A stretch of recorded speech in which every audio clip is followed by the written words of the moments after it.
Everyone thinks Florida retirement comes with a price tag. $500,000 minimum. A condo near the coast. Thin walls, rising HOA fees, and neighbors you never really know. That's the version people see. But there's another version. One that rarely shows up in listings, ads, or relocation guides. A version where the houses are older, the streets are quieter, and the cost feels like it belongs to a different decade. Because just 30 to 60 minutes inland, there are towns where $200,000 to $300,000 still buys you space, character, and something that's almost disappeared in modern Florida. A sense of place. Not abandoned towns, not declining regions, real communities. With hospitals, grocery stores, local events, and routines that haven't been replaced by constant growth. These places didn't vanish. They were simply overlooked. And that's exactly why they still exist. Over the last decade, Florida transformed faster than almost any other state in the country. Millions of people moved in, retirees, remote workers, families looking for lower taxes and better weather. And the housing market responded exactly how you'd expect. Prices surged. In many coastal areas, home values jumped 70 to 90% in just a few years. But it wasn't just home prices. Insurance costs climbed sharply, HOA fees crept higher, then doubled in some places, and the cost of simply maintaining a home near the coast became unpredictable. At the same time, development followed a very specific pattern. It stayed close to the water. High-rise condos, master-planned communities, dense, expensive neighborhoods built for demand that kept growing. But that development didn't spread evenly.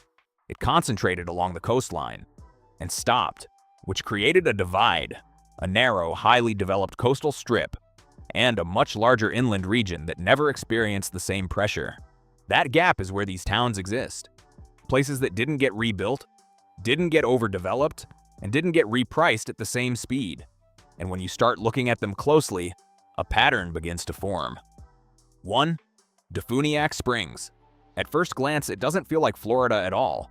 The town is built around a perfectly round lake, something so rare it almost looks artificial. Around that lake are Victorian homes, many built more than a century ago. Wraparound porches, detailed woodwork. Architecture that would cost millions in larger cities. But here, the median home price sits close to $220,000.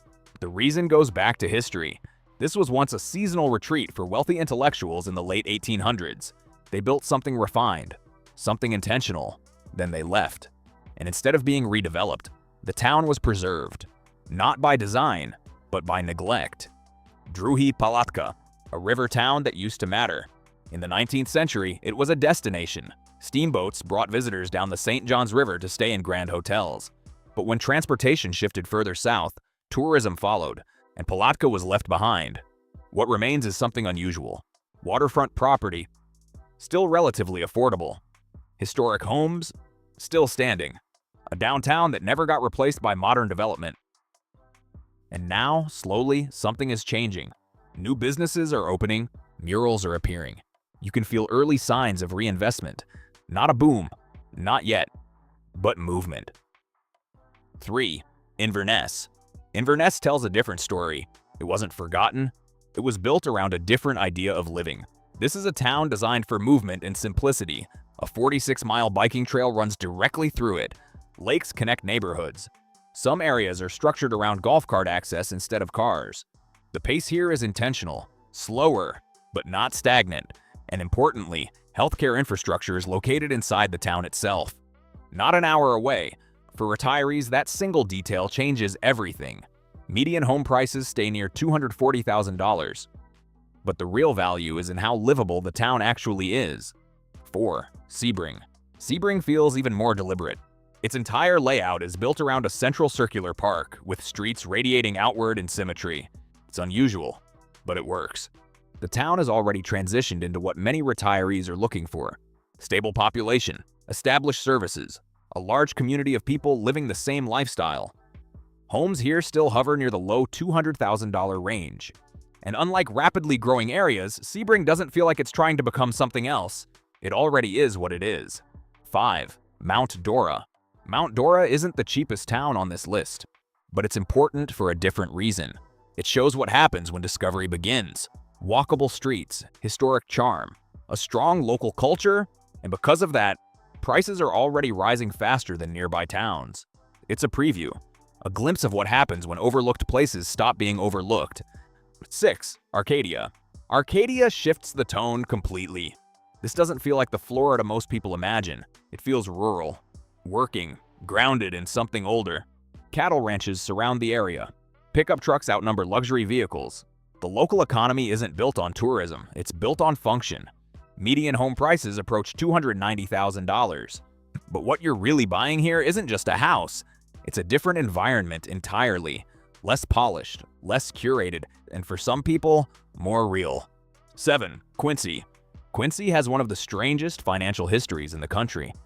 At one point, it had more wealth per capita than anywhere else in America, not because of industry, but because of early investment in a single stock. That wealth built mansions, entire neighborhoods filled with large, detailed homes. Over time, the money faded, but the structures remained. Today, some of those homes sell for under $200,000. They need work, but the foundation, the craftsmanship, the scale, it's all still there. It's a reminder that value doesn't always disappear. Sometimes it just gets disconnected from price. When you step back and look at all of these towns together, the pattern becomes clear. They weren't created recently. They weren't designed for rapid growth. They evolved slowly, and then stopped being part of the main economic story. They were bypassed. And because of that, they avoided the cycle that reshaped the rest of Florida. No large-scale redevelopment, no aggressive pricing resets, no wave of uniform construction replacing what was already there. Instead, they stayed intact. And that creates a very specific kind of opportunity, because the type of places these towns represent aren't really being built anymore.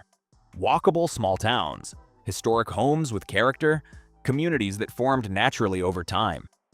Modern development tends to replace those things, not recreate them, which means the supply is fixed, and gradually, people are starting to notice.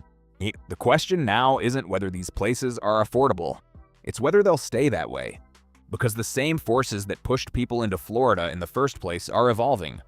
Coastal insurance costs continue to rise, weather-related risks are becoming harder to ignore, and remote work still allows flexibility in where people choose to live. That combination changes demand, and demand doesn't need to be massive to impact these towns. They're smaller, they have limited inventory. New construction is slow or non-existent, so even a modest increase in interest can shift pricing quickly. And once that shift begins, it rarely reverses. There's still a version of Florida that feels quiet, grounded, and surprisingly accessible. It doesn't sit on the coastline. It doesn't come with luxury branding, and it doesn't try to attract attention. But it offers something that's becoming harder to find: space, affordability, and a pace of life that hasn't been rewritten by rapid growth. For now, it's still there. But like most overlooked opportunities, it exists in a narrow window between being ignored and being discovered. And once that window closes, it doesn't usually open again.